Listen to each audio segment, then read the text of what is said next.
Hola a todos y bienvenidos a Aula de Ciencias. Hoy vamos a resolver el modelo cero para las PAU de Química de Cantabria. Como siempre, antes de empezar con la resolución paso a paso de cada pregunta, vamos a ver un poco en qué consta este examen.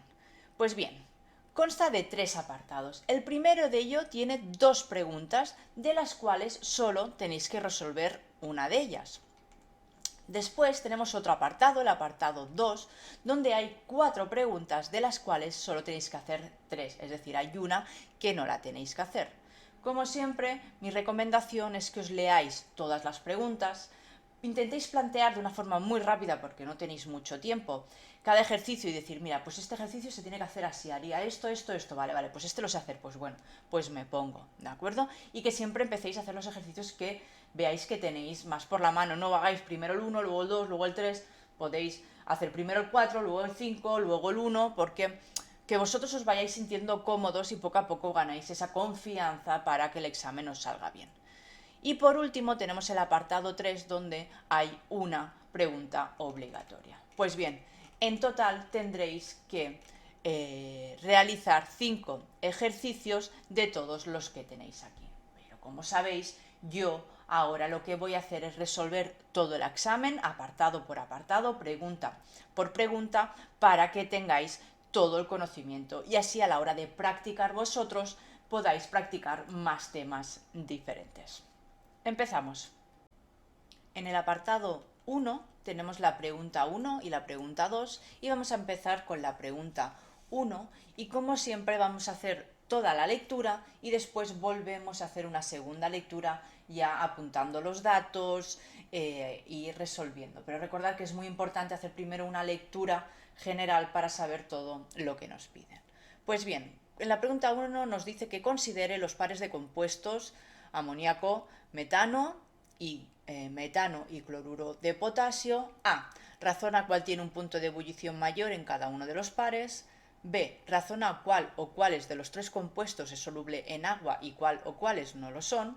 C. Sabiendo que el potasio tiene un número atómico de 19, indicar a qué grupo y periodo pertenece. Y D. Escribir una configuración electrónica del potasio en estado excitado. Pues bien, esta pregunta número 1 nos dice que tenemos un primer par, que es NH3CH4, y un segundo par, que es CH4KCl. Y en el apartado A nos razona que para cada uno de estos pares, cuál tiene un punto de ebullición mayor. Pues bien, en el primer caso, en el del amoníaco y en el del metano, sabemos que el amoníaco es uno de estos compuestos que pueden formar puentes o enlaces de hidrógeno. Estas son unas fuerzas intermoleculares entre las moléculas que son muy fuertes, haciendo que el punto de ebullición del amoníaco sea más grande que el punto de ebullición del metano. Como están más unidos, más fuerte, más cuesta romper, por eso el punto de ebullición es más grande. Y del segundo par sabemos que el cloruro de potasio es un compuesto iónico. Los compuestos iónicos forman una red cristalina. Esta red es una red con unos enlaces mucho más fuertes que las del metano, que sus fuerzas de unión son las fuerzas de dispersión de London, que son unas fuerzas intermoleculares mucho más bajas. Esto hace que el punto de ebullición del cloruro de potasio es mayor que el punto de ebullición del metano. Y el apartado B, pues bien, en el apartado B nos dice que razona cuál o cuáles de los 3 compuestos es soluble en un agua y cuál o cuáles no lo son. Pues bien, los solubles en agua, ¿cuáles son? Pues son el iónico, recordar que todas las sales son solubles en agua porque sus iones se disocian totalmente, por eso que son el KCl, recordar que el agua es una molécula polar, tiene cierta carga, cierta carga positiva y cierta carga negativa, lo que hace que se disuelvan en ellas compuestos que también tienen esta cierta polaridad. Entonces el KCl es totalmente polar porque se disocia en sus iones, y el otro es el NH3, el amoníaco. ¿Qué le pasa al amoníaco? Pues bien, que el amoníaco puede formar puentes de hidrógenos con las moléculas de agua, haciendo que se rompan las fuerzas intermoleculares que tiene el amoníaco y uniéndose al hidrógeno, al hidrógeno de las moléculas de agua, lo que hace que facilita su disolución. Así que estas dos son las moléculas que son solubles en agua. En cambio, el CH4, el metano, es una molécula apolar. Su estructura, si la dibujamos, sería esta de aquí. Su momento dipolar es 0, por lo que es una molécula apolar. Así que se disolvería en disolventes apolares. Y recordad que el agua es un disolvente polar. Pues bien, también nos pide en el apartado C, sabiendo que el potasio tiene número atómico 19, en qué grupo y periodo pertenece. Pues lo que tenemos que hacer es hacer su configuración electrónica. Si el potasio es igual a 19, y nosotros sabemos que para hacer nuestra configuración electrónica siempre nos va muy bien hacer esto de aquí, y sabemos que se van rellenando orbitales de esta manera, que en un orbital S caben 2, que en un orbital P caben 6 y en un orbital D caben 10.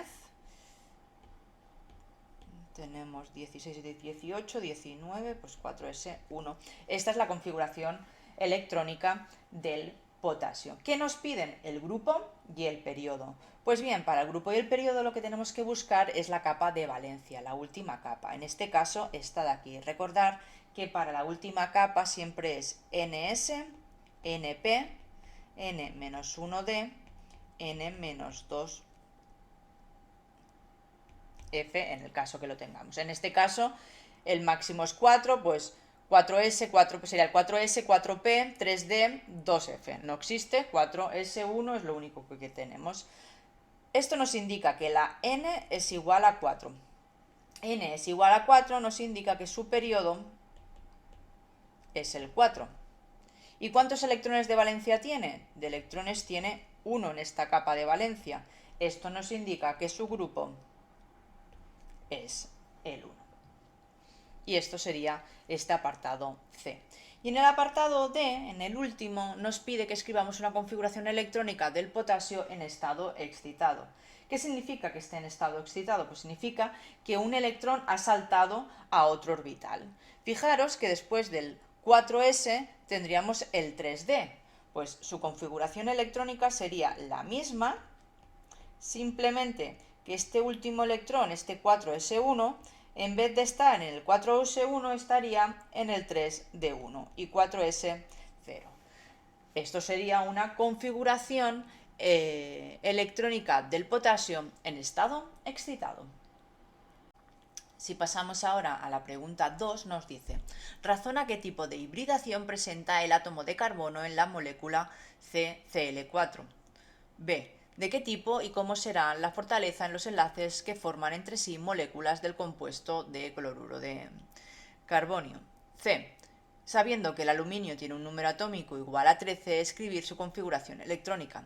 Y D. Indicar los posibles números cuánticos del electrón diferenciador del aluminio. Y nos da como datos el número atómico del carbonio y del cloro.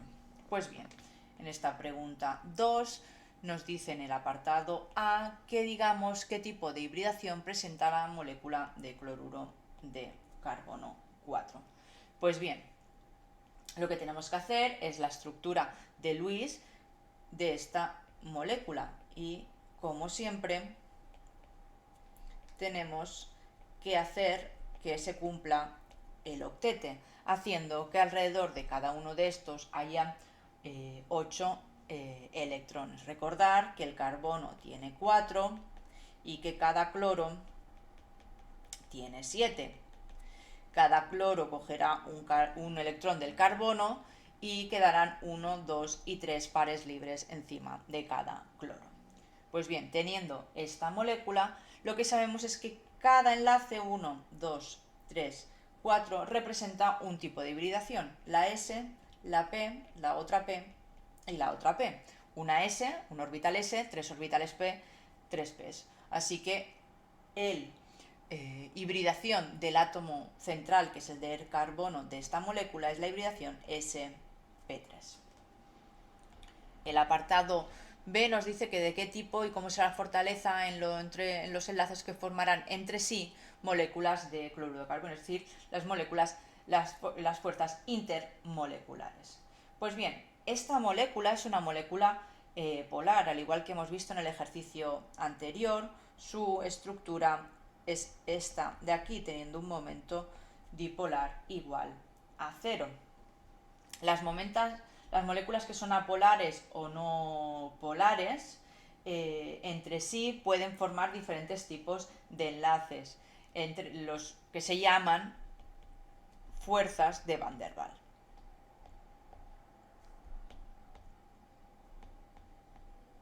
Y son unas fuerzas muy débiles.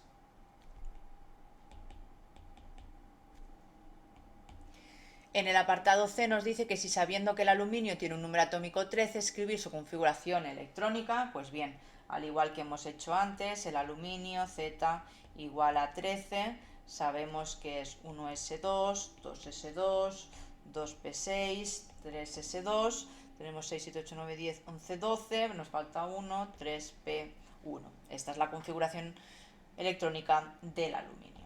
Y por último, el D nos indica los posibles números cuánticos del electrón diferenciador de aluminio. El electrón diferenciador es el último, el de la capa de valencia, 3p1, así que el 3p1, sus números cuánticos principales son n igual a 3, recordar que la n es el número. La L nos indica el orbital, este es un orbital p, el orbital pl es igual a 1. ml, recordar que va de más L a menos L pasando por el 0, en este caso puede ser el 1, el 0 o el menos 1, el que más rabia os dé, porque no sabemos cuál orbital es, así que poner el que queráis, así que si habéis puesto menos 1, 0 o 1 es correcto, y nos falta el número cuántico de spin, que recordar que tiene dos posibles, más un medio menos un medio, lo mismo, el que más de rabia os dé es el que ponéis. Los que están claros que son n igual a 3 y l igual a 1 son estos dos. Los otros, poner lo que vosotros os sintáis más cómodos. Vamos ahora al apartado 2 y este apartado 2 tiene muchas más preguntas y vamos igualmente a hacer paso por paso, pero recordad que vosotros no las tendréis que hacer todas. Empezamos por el 3 y el 3 nos dice que una reacción frecuente en la valoración del exceso de dicromato potásico presente en una disolución es la siguiente, y nos da la reacción, y recordar que siempre que nos da una reacción, a no ser que nos diga lo contrario, está igualada. Pero en este caso nos dice A, ajustar la ecuación anterior aplicando el método del ion-electrón, señalándole cuáles son las semirreacciones de oxidación y reducción, es decir, no está igualada. B, un volumen de 10 ml de esta disolución de dicromato reacciona con 20 ml de una disolución de sulfato de hierro 2 que contiene 5 gramos de sal por litro de disolución.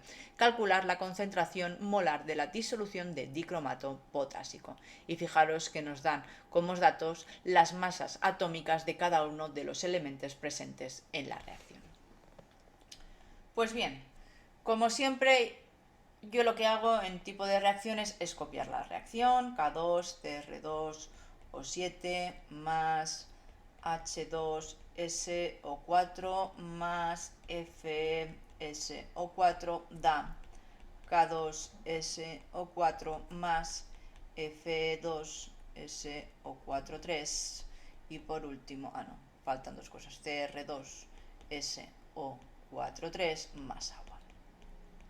Y en el apartado A nos dice que ajustemos la ecuación anterior aplicando el método ion-electrón, señalando cuáles son las semirreacciones de oxidación y de reducción. Pues bien, lo primero que tenemos que ver es cuáles son los elementos que están presentes en estas oxidaciones y reducciones. Esto, para hacerlo, lo que tenemos que hacer es mirar cada uno de estos elementos que hay en esta reacción, qué estado de oxidación tienen y ver cuáles de estos elementos en reactivos y en productos tienen un estado de oxidación diferente. Pues bien, nosotros aquí vemos que este cromo tiene un estado de oxidación que son 7 por 2 menos 14, menos 2 que tenemos de este más 2 es un total de menos 12, dividido entre 2, este cromo es más 6. Y en el otro lado, el cromo, fijaros que aquí tiene un 3, que es el que pasará ahí arriba, que es cromo más 3. Así que pasamos de cromo más 6 a cromo más 3, así que aquí ya tenemos una semirreacción, que como pasamos de más 6 a más 3, es una reducción. Fijaros que he quitado lo que es las sales, la parte que nos interesa, ¿vale? En los dos casos de la semirreacción, para poder ajustar mejor solo los elementos que nos interesan. Y el otro elemento que tiene un estado de oxidación diferente es el hierro. El hierro aquí es más 2 y en el otro lado es más 3, es decir, pasa de hierro más 2 a hierro más 3. Y como aumenta el número de oxidación, es una oxidación. Una vez tenemos cuál es la semirreacción de oxidación y reducción, vamos a igualarlas. Recordar que para igualarlas lo que tenemos que hacer es primero igualar el número de elementos que son el importante, es decir, el cromo y el hierro. Pues bien, vuelvo a copiarlo aquí para tener espacio. Y como vemos, tenemos dos cromos a la izquierda, tenemos que hacer que hayan también dos a la derecha, así que lo multiplicamos por 2. En el de abajo, un hierro y un hierro, no tenemos que hacer nada. Ahora vamos a igualar los oxígenos. ¿Cómo se igualan los oxígenos? Poniendo tantas moléculas de agua en el otro lado para compensar. Arriba tenemos 7 a la izquierda, a la derecha tendremos que poner 7 moléculas de agua. Al hacer esto, fijaros que hemos introducido también hidrógenos. ¿Y cómo se compensan los hidrógenos? Con protones. Pues ponemos a la izquierda 14 protones. Una vez hemos igualado ya todo, lo único que nos queda por igualar son las cargas. ¿Las cargas qué son? Pues los positivos y los negativos, y tanto en reactivos como productos tiene que estar compensado. Fijaros en el de arriba que tenemos 14 positivos y 2 negativos, en total 12 positivos. Y a la derecha, 2 por 3, 6 positivos. Así que nos faltan 6 electrones a la izquierda para que las cargas se compensen. Y abajo, con un electrón, ya lo compensamos. Una vez tenemos las semirreacciones igualadas, tenemos que sumarlas. Y para sumarlas, el número de electrones de una y de la otra tienen que ser igual para que se anulen entre sí. Y en este caso tendremos que multiplicar la de abajo por 6. Una vez tenemos esto, igualamos tachando los electrones porque serán los mismos. 14 protones más Cr2 o 7, 2 menos, más 6 hierros más 2, dan 2 cromos más 3, más 7 moléculas de agua, más 6 hierros más 3.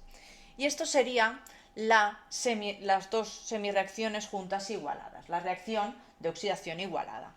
Pero nos pide que igualemos la ecuación anterior, y en la ecuación anterior teníamos los contraiones de todas las sales, así que tenemos que introducirlos.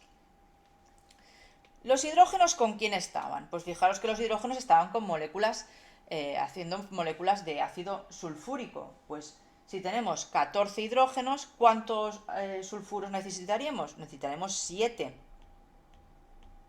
Porque cada molécula tiene 2 hidrógenos. ¿Qué más tenemos? El cromato, el dicromato ¿con qué estaba? Pues el dicromato estaba con potasios. Pues necesitaremos introducir. ¿Cuántos? 2. Fijaros porque en cada una tiene 2 moléculas de potasio. ¿Y el hierro con quién estaba? El hierro estaba formando una sal de sulfato de hierro. ¿Cuántas necesito? Necesito 6. Y por cada cosa que yo introduzca a la izquierda, también la tengo que introducir a la derecha. Desde la derecha también tendré que sumar 7 sulfatos por un lado, más 2 potasios, más otros 6 sulfatos por otro lado. Y ahora, si yo sumo todo esto en forma de las moléculas, tendré el H2SO4 y de estas tendré 7 más el dicromato de potasio, que de este tendré 1 más 6 sulfatos de hierro 2. Y en el otro lado, pues bien, tenemos que ir viendo. El cromo lo tenemos aquí en forma de cromo con sulfato. Necesito dos cromos. Fijaros que en una molécula ya hay dos cromos, es decir, Cr2, SO4, 3. ¿Cuántos sulfatos he gastado? 6. Hay 3. Pues de estos 6 quito 3. 7 moléculas de agua. O sea, la molécula de agua estaba sola, ningún problema. Y ahora el hierro. Pues fijaros que el hierro también estaba con el sulfato. Cada molécula son 2 hierros. Necesito en total 6, así que necesito 3 moléculas de sulfato de hierro 3. ¿Cuántos hierros he cogido aquí? Por 3 por 3, 9. 7, 8, 9. 7 me voy aquí y de aquí y me quedan una, perdón. Y fijaros que me queda un potasio y un sulfato. Pues un potasio y un sulfato forman una molécula de sulfato de potasio. Y esta sería la reacción de valoración ajustada por el método ion-electrón. Pues bien, una vez tenemos esto, en el apartado B nos dicen que un volumen de 10 mililitros de la disolución de dicromato, ¿vale? Yo tengo una disolución que es la de dicromato de potasio, K2CR2 o 7, hemos dicho 10 mililitros, reacciona con 20 mililitros del sulfato de hierro, FeSO4, que contiene 5 gramos por litro de sal 5 gramos de sal por litro de disolución. Y nos pide que calculemos la concentración molar del dicromato de potasio. Pues bien, como nosotros necesitamos esta concentración, lo que vamos a hacer va a ser empezar por el otro elemento. Pues bien, tenemos 20 mililitros de esta disolución y sabemos que por cada litro de disolución tenemos 5 gramos de la sal. Los gramos los tenemos que pasar a moles porque en química siempre se trabaja con moles. ¿Cómo se pasa de gramos a moles? Con el peso molecular. ¿El peso molecular de qué? Del sulfato de hierro. Como tenemos aquí las masas atómicas de cada uno de los elementos, 4 oxígenos, un azufre y un hierro, es un peso molecular de 151,8 gramos por un mol. Una vez tenemos eso, lo que tenemos que hacer es ir a nuestra reacción que teníamos en el paso anterior y ver que para cada 6 moles de sulfato de hierro reaccionan un mol de dicromato. Así que 6 moles de FeSO4, un mol de K2CR2O7. El enunciado nos pide la concentración molar. Ya tenemos los moles de dicromato, los dividimos entre el volumen, que son 10 mililitros, y los pasamos de mililitros a litros, porque la concentración molar, recordad que son moles partido por litro, y ya tendremos la concentración molar de este dicromato, que es 0,011 molar.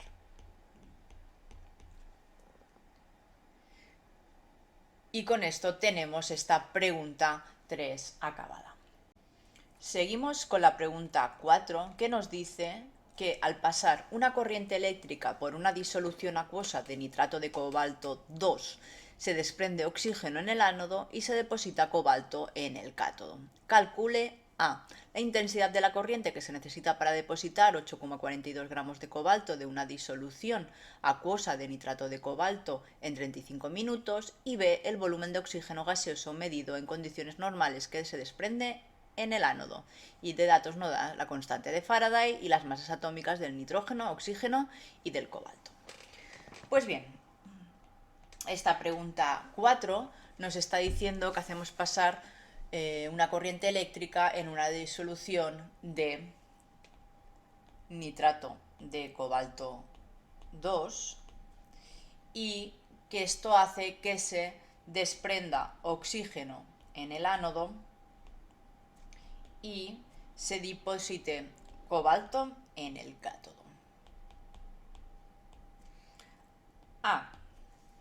La intensidad de la corriente que se necesita, nos pregunta la intensidad de la corriente que se necesita para depositar 8,42 gramos de cobalto en 35 minutos. Pues bien, nosotros lo que tenemos que ver es cuáles son las semirreacciones. Como tenemos cobalto más 2 y nos dice que se deposita cobalto metálico, pues esta será una de las semirreacciones de la reacción. De más 2 pasa a estado de oxidación 0, esto es una reducción.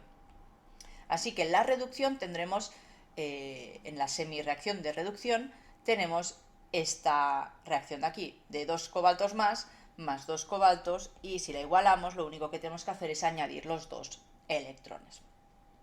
Pues bien, queremos saber estos 8,42 gramos de cobalto que se han depositado en 35 minutos, qué intensidad de corriente representa. Para hacer esto, lo que tenemos que ver es cuánta carga se necesita para depositar estos 8,42 gramos de cobalto. ¿Y esto cómo lo hacemos? Pues como siempre, pasamos de gramos a moles. 59 gramos de cobalto son 1 mol de cobalto, y fijaros que 2 moles de electrones son 1 mol de cobalto según la semirreacción. Y ya una vez tengo los moles de electrones, yo sé que con la constante de Faraday me dice que 1 mol de electrón son estos 96500 coulombs. Y aquí tenemos la carga necesaria para depositar estos 8,42 gramos de cobalto, que son 27.543,39 coulombs. ¿Y cómo lo puedo pasar a esta intensidad? Pues yo sé que la intensidad es igual a la carga partido por el tiempo. Recordad que el tiempo es en segundos. Si yo tengo 35 minutos, los paso a segundos, porque un minuto son 60 segundos y estos son 2100 segundos.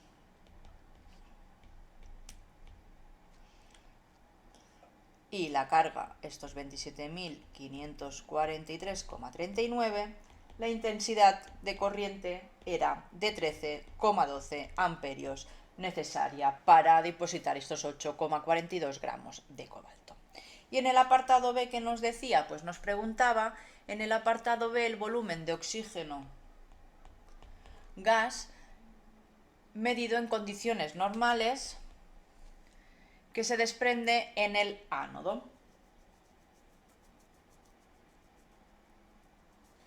Pues bien, aquí lo que tenemos que ver es qué reacción nos está dando. La reacción de semirreacción del ánodo es que de agua pasa a oxígeno. Si igualamos los oxígenos, 2 en cada lado, y luego igualamos los protones, ponemos 4 a la derecha, y por último tenemos que igualar los electrones, son esta de aquí, así que esta es la semirreacción que tenemos en el ánodo. Nos pregunta el volumen en condiciones normales. ¿Y cómo lo podemos hacer? Pues P por B es igual a NRT.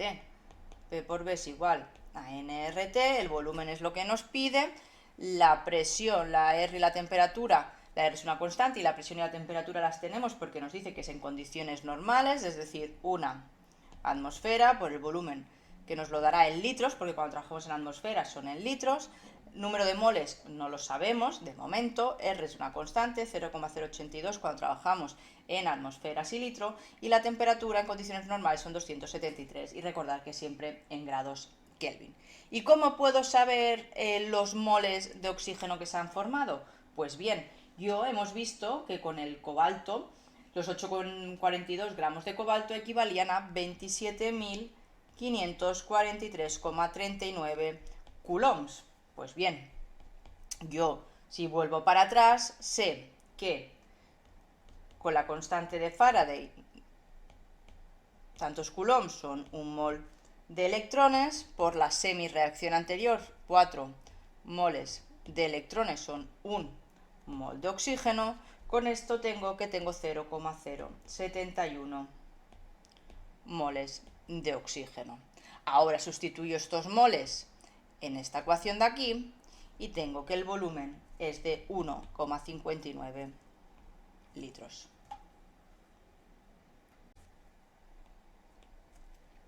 ¿Que no lo queréis hacer por P por B sin igual a NRT? Hay otra manera de hacer este enunciado.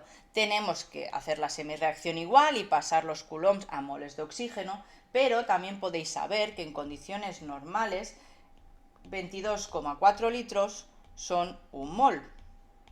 Así que lo que podéis hacer es estos 0,071 moles de oxígeno por un mol 22,4 litros y os da este 1,59 litros de igual manera.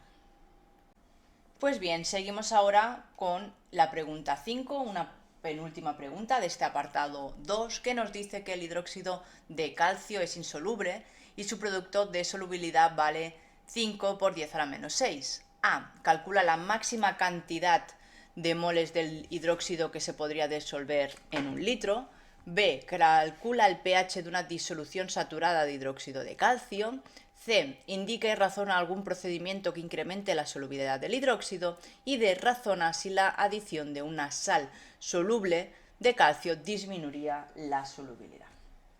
Pues muy bien, vamos a ver esta pregunta 5, que es sobre solubilidades, es un poco más teórica, donde nos dice que la KPS del hidróxido de calcio es 5 por 10 a la menos 6.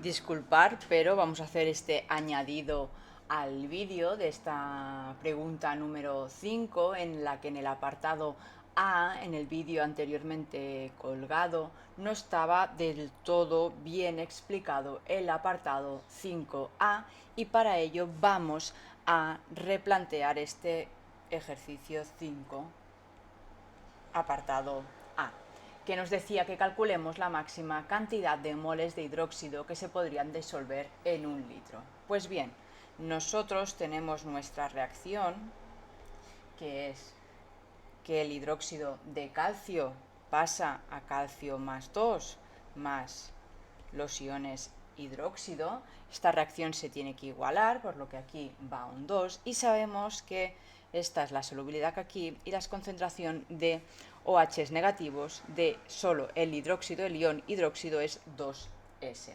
¿Pero qué nos pide el enunciado? El enunciado nos pide los moles de hidróxido, pero no de ion hidróxido, sino de hidróxido, que es el hidróxido de calcio.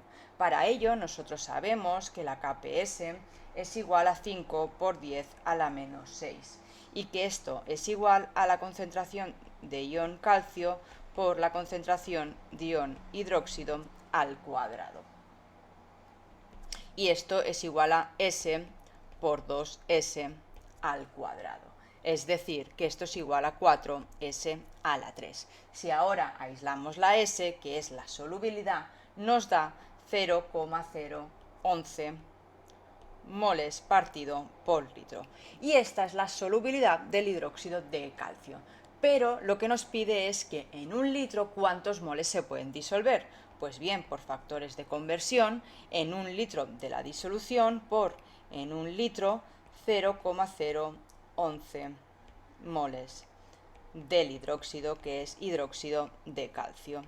Y esto nos da que son 0,011 moles del hidróxido que se pueden como máximo disolver en un litro.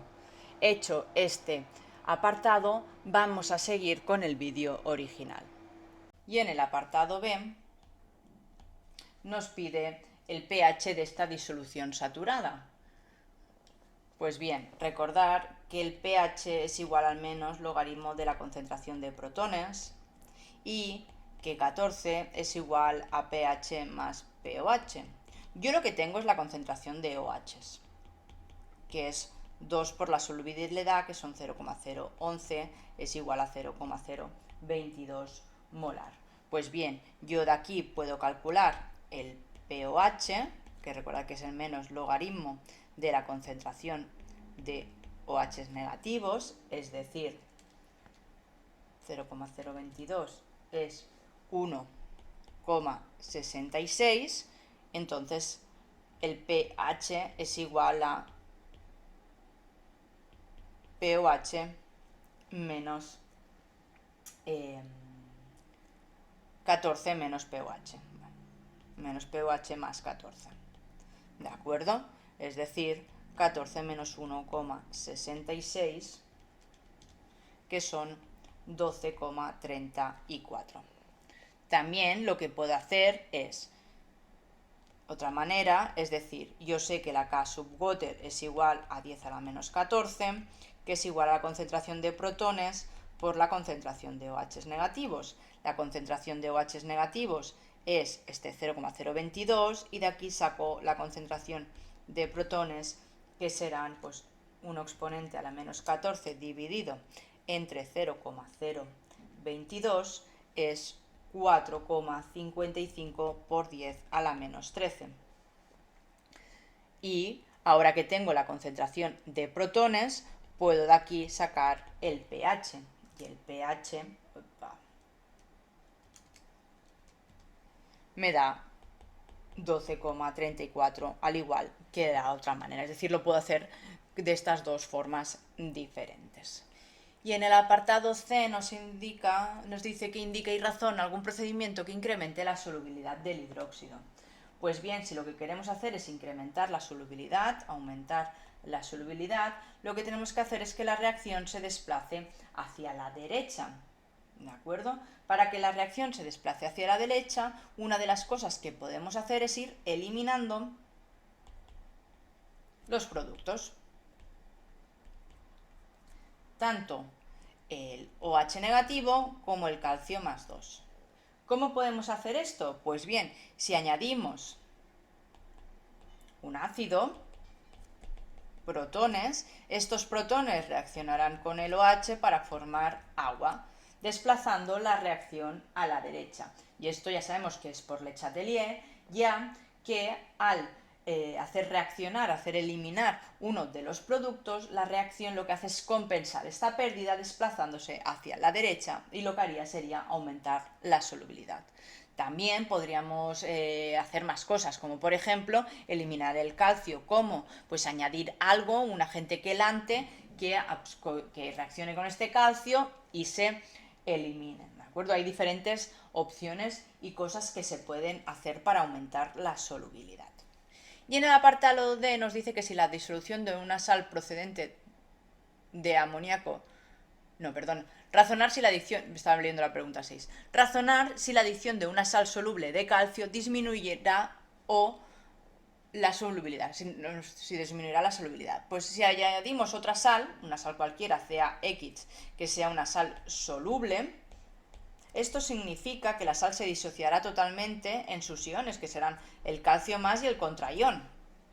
Pero lo que nos importa es que tendremos calcio más. Es decir, tendremos más calcio, más de uno de los productos.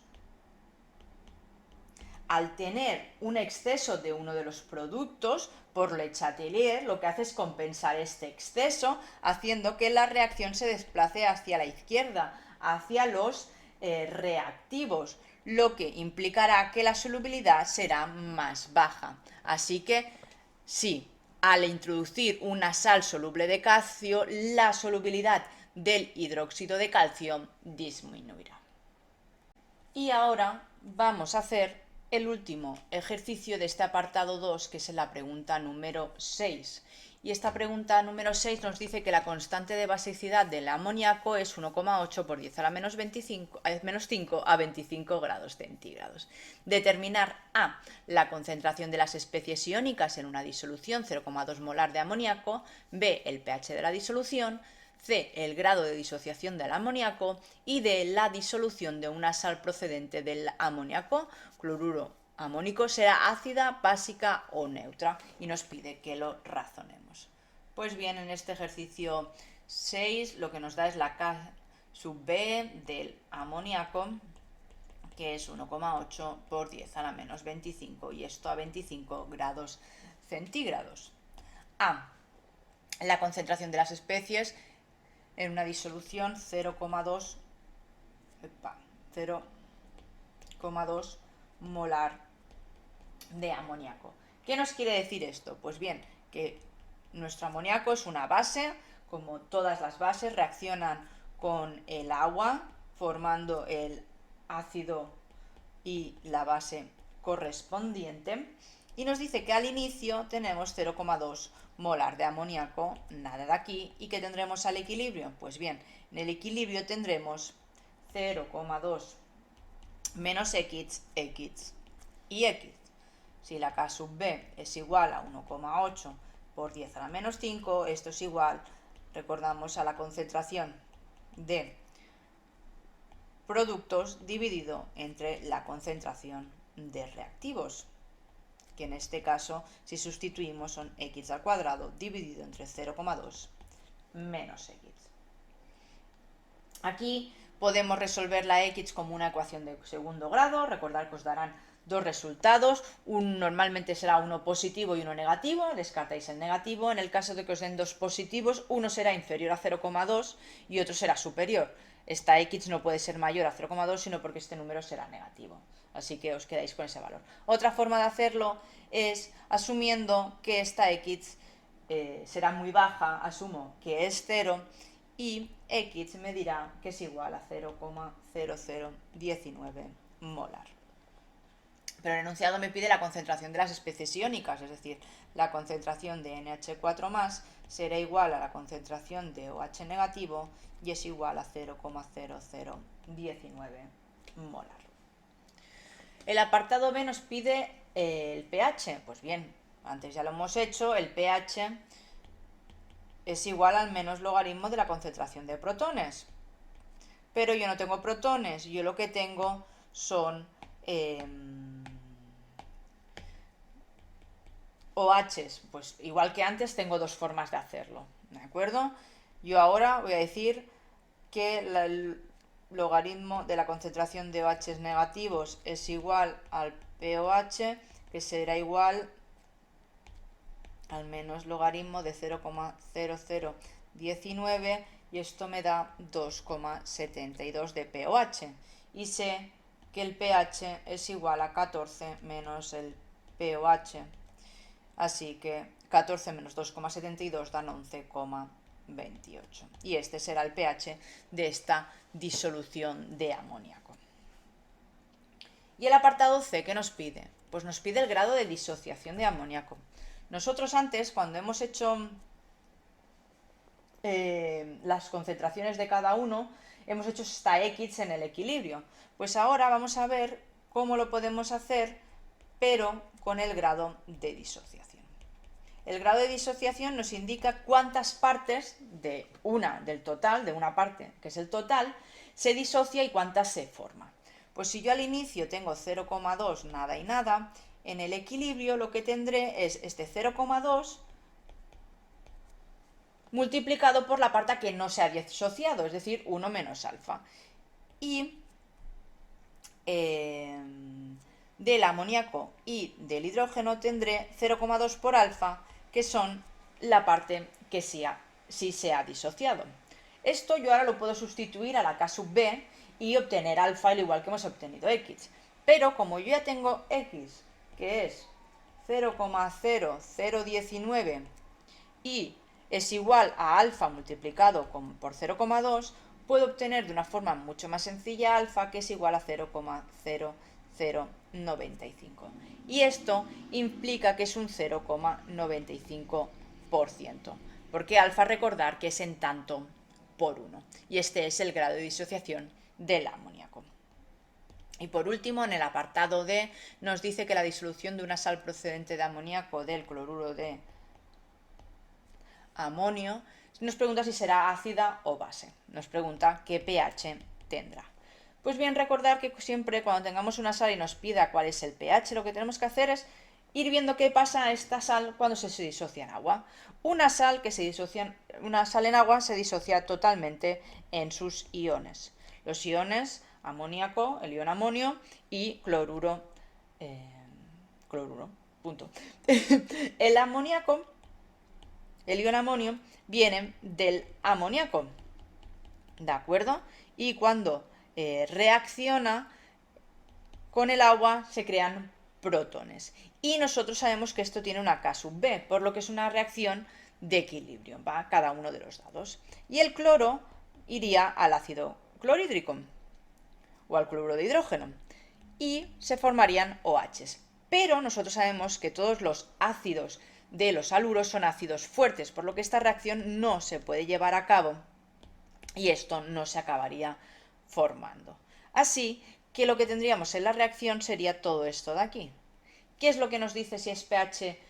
El pH es ácido básico, pues si hay protones o OH negativos. ¿Qué tenemos? Protones. Pues si tenemos protones, el pH será inferior a 7, es decir, pH ácido.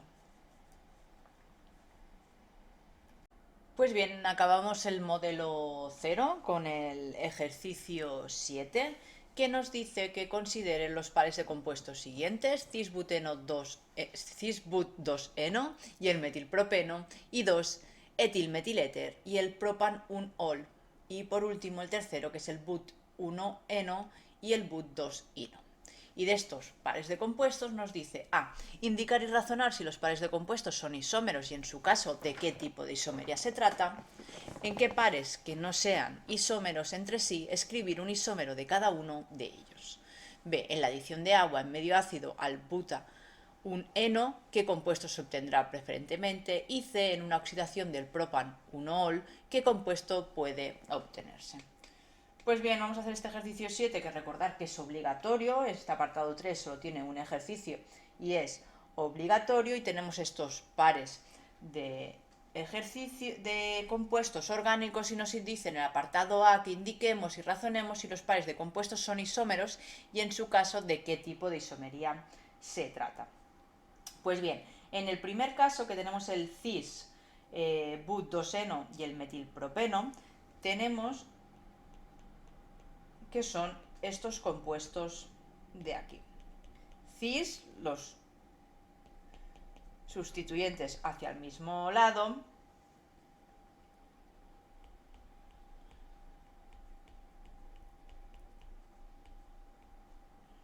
y el metilpropeno es este de aquí.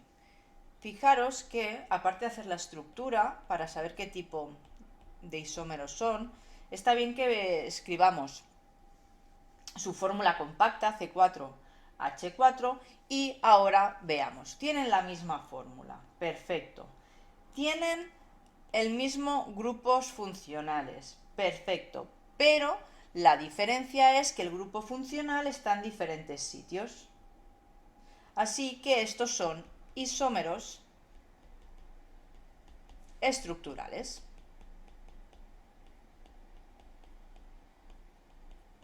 Ya que tiene una diferente disposición de los átomos y de los grupos funcionales. En el segundo par de compuestos, que tenemos el etilmetiléter, que es este de aquí, y el propan 1-ol,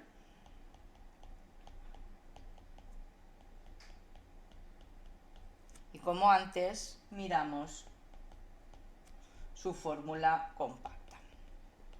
Vemos que tiene el mismo número de carbonos, de hidrógenos y de oxígenos. Pero este es un éter y este es un alcohol. Es decir, tienen igual fórmula pero diferente grupo funcional. Por eso que estos son isómeros funcionales. Y en el tercer par tenemos el but 1-eno,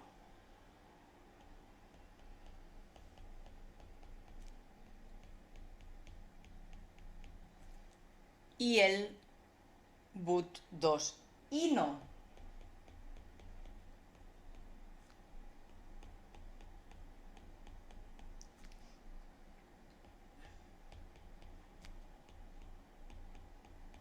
Fijaros que ahora sus fórmulas son diferentes, por lo que no son isómeros.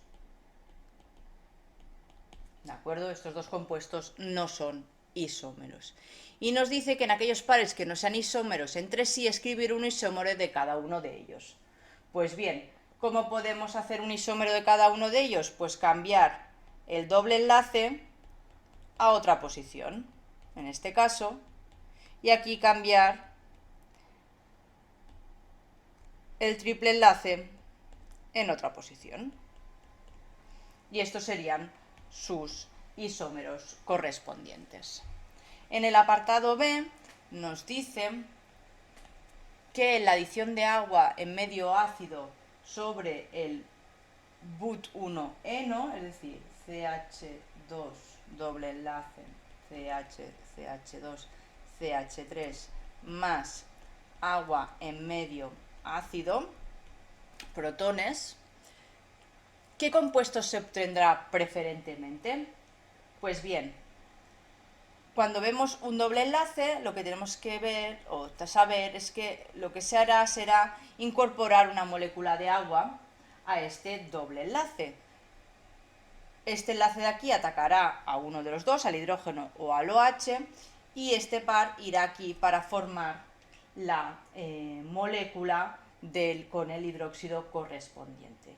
Y para saber dónde va el hidrógeno y dónde va el OH, nos tenemos que fijar en la regla de Markovnikov, donde nos dice que el protón se añade al carbono que tiene más hidrógenos anteriormente, en ese caso el CH2, es decir, la molécula resultante será CH3, CH, OH, CH2, CH3. ¿De acuerdo? Y esta molécula es la butan 2-ol, porque tenemos el hidróxido en la posición 2. Y por último, en el apartado C nos dice que en una oxidación del propa 1-ol, es decir, tenemos esta molécula de aquí, en una oxidación más un compuesto oxidante, ¿qué compuesto se obtiene? Pues bien, cuando el alcohol se oxida se puede hacer en dos pasos, si es una oxidación fuerte o una débil. Una oxidación débil sería aumentar un grado la oxidación y pasaríamos a tener en este caso un aldehído, y si el OH fuera en un carbono intermedio sería una acetona. ¿De acuerdo? Es decir, un posible producto sería este de aquí. Y si el oxidante es más fuerte, lo que podría hacerse es un ácido carboxílico.